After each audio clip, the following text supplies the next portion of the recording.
कहते हैं कि दुनिया में मन सबसे ज्यादा शक्तिशाली चीज होती है।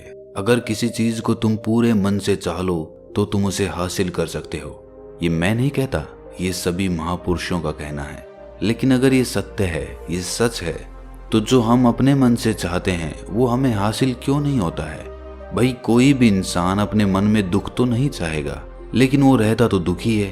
हर इंसान अपने मन से तो कामयाब होना चाहता है, खूब पैसा कमाना चाहता है, लेकिन फिर भी वो कामयाब नहीं होता। भला ऐसा दुनिया में कौन इंसान होगा जो अपने मन में ये चाहेगा कि मैं नाकामयाब रहूं या मैं पैसा ना कमाऊं? सोचने की बात है। तो इसमें दो चीजें निकल के सामने आती हैं। या तो वो महापुरुष गलत थे जिन्होंने ये बात बोली कि मन से चाही हुई चीज हासिल हो जाती है, या फिर हम गलत हैं। आज की कहानी जो मैं आपको सुनाने वाला हूँ उसमें आपको एक ऐसा मंत्र मिलेगा। उसे समझने के बाद आपको एक ऐसा मंत्र पता चलेगा जिससे आप ये समझ पाएंगे कि अपने मन से कोई भी चीज कैसे करवाई जाती है, मन में किसी भी बात का बीज कैसे बोया जाता है। ये इस कहानी से आपको अच्छी तरह से समझ में आ जाएगा, और इससे आप ये भी समझ पाएंगे कि आकर्षण का नियम, लॉ ऑफ अट्रैक्शन कैसे काम करता है। कहानी छोटी सी है लेकिन बहुत ही गहरी है। इससे पहले कि आप इस कहानी में खो जाएं, इस चैनल को सब्सक्राइब जरूर कर लें। तो चलिए ये कहानी शुरू करते हैं। एक बार की बात है, एक आदमी के जीवन में सिर्फ दुख ही दुख थे। वो जो भी काम करता उस बेचारे का वो काम पूरा ही नहीं होता। घर में आता तो घर में कलेश बना रहता, किसी से कोई मदद मांगता तो कोई उसकी मदद नहीं करता। ऐसा लगता था कि चारों ओर से दुखों का पहाड़ उसी पर टूट पड़ा है। उसे समझ नहीं आ रहा था कि मैं इन दुखों से पार कैसे पाऊं। वो दिन रात यही सोचता रहता कि अपने दुखों से छुटकारा कैसे पाना है। इसी कारण से वो रात में सो भी नहीं पाता था। उसकी आंखों के नीचे बड़े बड़े काले घेरे बन गए थे, जो इस बात का प्रतीक थे कि वो आदमी कितना दुखी है और कितना चिंतित है। कभी कभी तो उसके मन में आत्महत्या करने के भी ख्याल आते थे, लेकिन अपने परिवार की चिंता करके वो ये कदम नहीं उठा पाता था। वो इतना दुखी हो गया कि उसने निर्णय किया कि वो इन दुखों से छुटकारा पाके रहेगा। इसके लिए चाहे उसे कितनी भी मेहनत करनी पड़े, कुछ भी करना पड़े, चाहे अंगारों पे चलना पड़े, लेकिन इन दुखों से छुटकारा हासिल करके रहेगा। ऐसे ही एक दिन उसने अपने मित्र से पूछा कि मैं अपने जीवन को कैसे सुधारूं। उसके मित्र ने उसे बताया कि तुम किसी बाबा के पास जाओ। बाबाओं के पास ऐसा मंत्र होता है जिससे सारे दुख मिट जाते हैं, जीवन खुशियों से भर जाता है और धन संपदा भी हासिल हो जाती है। तुम किसी ऐसे बाबा को ढूंढ लो, बस तुम्हारा काम बन जाएगा। उस आदमी के मन में ये बात पूरी तरह से पक्की बैठ गई कि कोई बाबा ही मेरा दुख दूर कर सकता है, और इसीलिए उसे किसी भी बाबा के बारे में पता चलता तो वो उस बाबा के पास पहुंच जाता।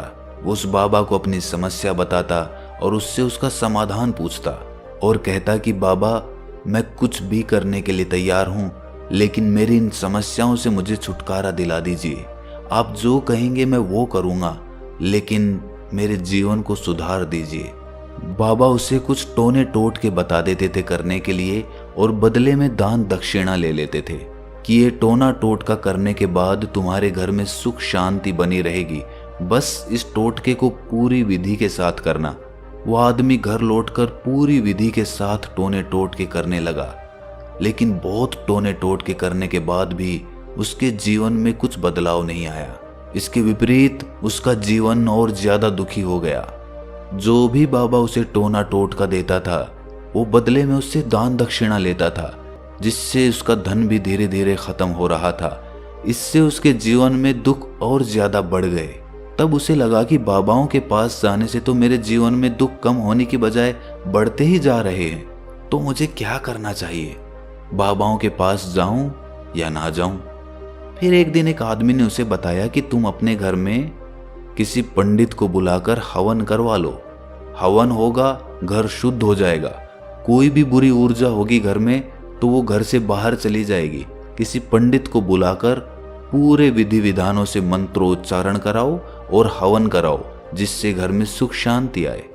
उस आदमी के मन में ये बात बैठ गई और उसने एक पंडित को अपने घर पर बुलाकर हवन करवा दिया। हवन अच्छी तरह से संपन्न हुआ। बदले में पंडित ने भी अच्छी दान दक्षिणा ली और उसके बाद वो वहां से विदा हो गया। लेकिन कुछ दिनों के बाद उस आदमी को महसूस हुआ कि उसके जीवन में अब भी कोई बदलाव नहीं आया है। अब वो आदमी पूरी तरह से दुखी हो गया और ज्यादा परेशान हो गया। अब तो उसे लगने लगा था कि मेरे जीवन में से दुख कभी खत्म ही नहीं होंगे। और यही सोच सोच कर उस आदमी का बुरा हाल हो गया था। फिर एक दिन उसे अपने मित्र से एक ऐसे बाबा के बारे में पता चला जो समाधान बताने के लिए कोई दान दक्षिणा नहीं लेता था।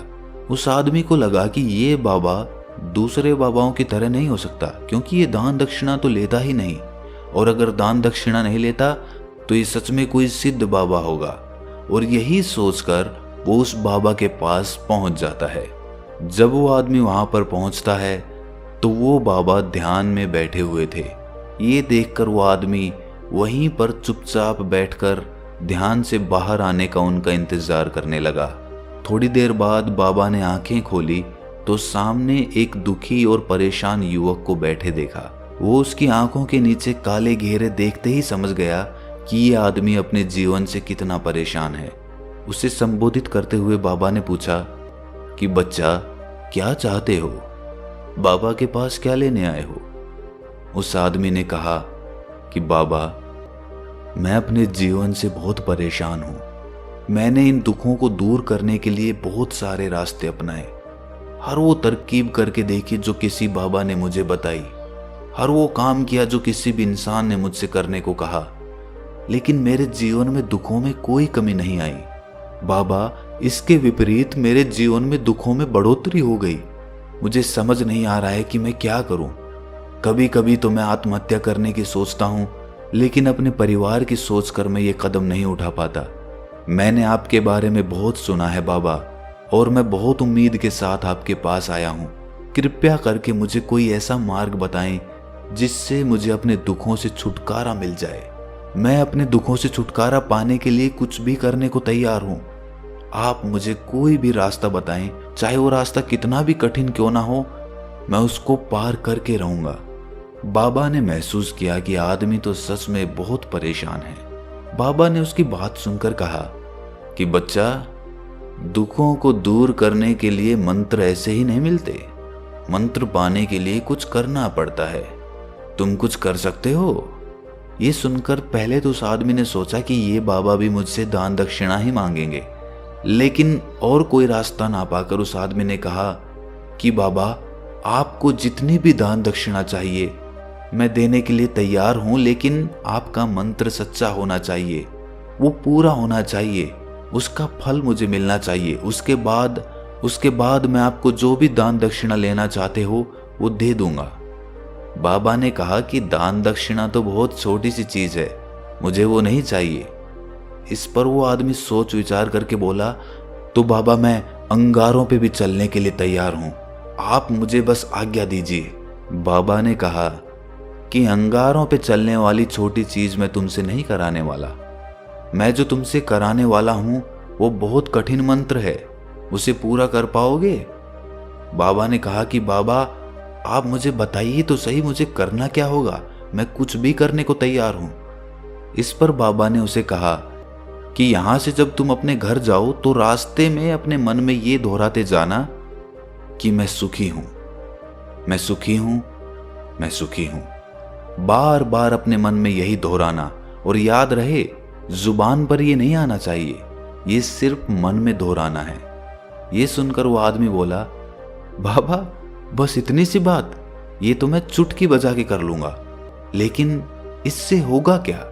बाबा बोले कि इस मंत्र को करके देखो, वैसे भी तुमने इतने बाबाओं के मंत्र किए हैं तो इस मंत्र को भी करके देख लो।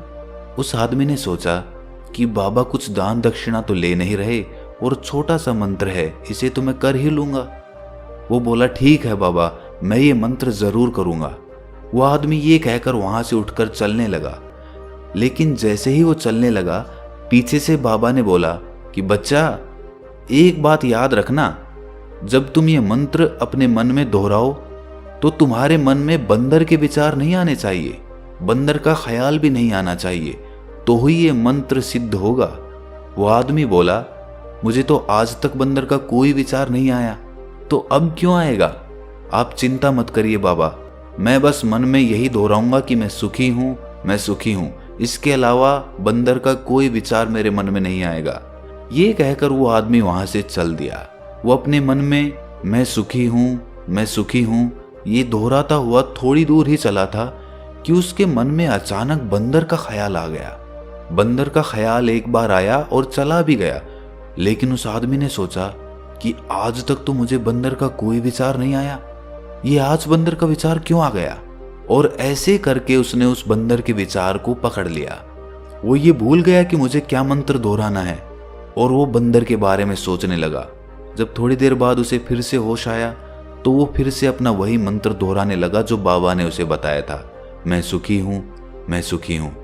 लेकिन अचानक से उसे सामने एक बंदर दिखाई दिया और ये देखकर उसके मन में फिर से बंदर का विचार उठ गया और वो अपने अंदर से इस विचार को बाहर फेंकना चाहता था। वो चाहता था कि मेरे अंदर किसी भी तरह बंदर का विचार ना आए, लेकिन उसे तो सामने बंदर ही दिखाई दे गया।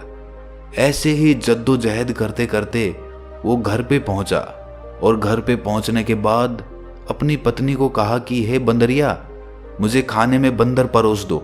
और जब उसे एहसास हुआ कि उसने क्या बोल दिया तो वो अपने बाल नोचने लगा।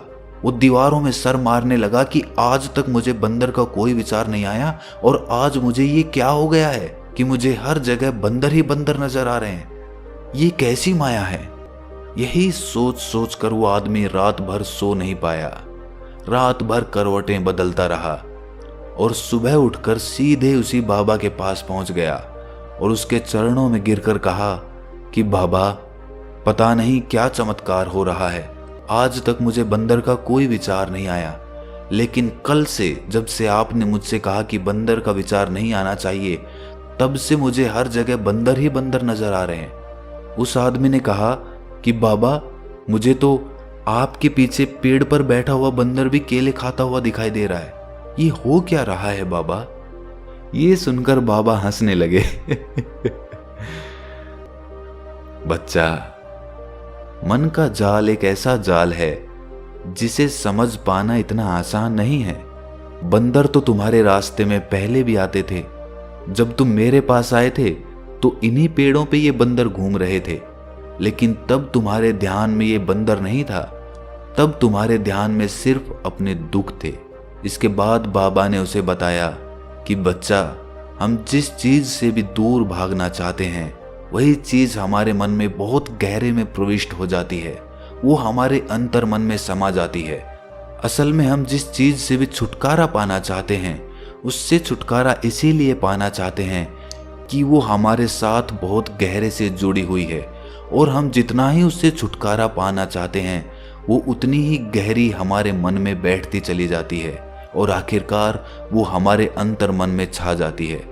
ऊपर से तो हम चाहते हैं सुखी होना कि मैं सुखी हूँ, सुखी हूँ, हमारे होंठ भी यही बोलते रहते हैं, लेकिन हमारे मन में दुख समाये होते हैं। हमारे विचारों में, हमारे मन में हमें दुख ही दुख दिखाई देते हैं। इसीलिए अपनी जुबान से बार बार ये बोलने से कि मैं सुखी हूँ, मैं सुखी हूँ, हम सुखी नहीं होंगे जब तक ये मंत्र हमारे अंतर मन में प्रविष्ट नहीं होगा।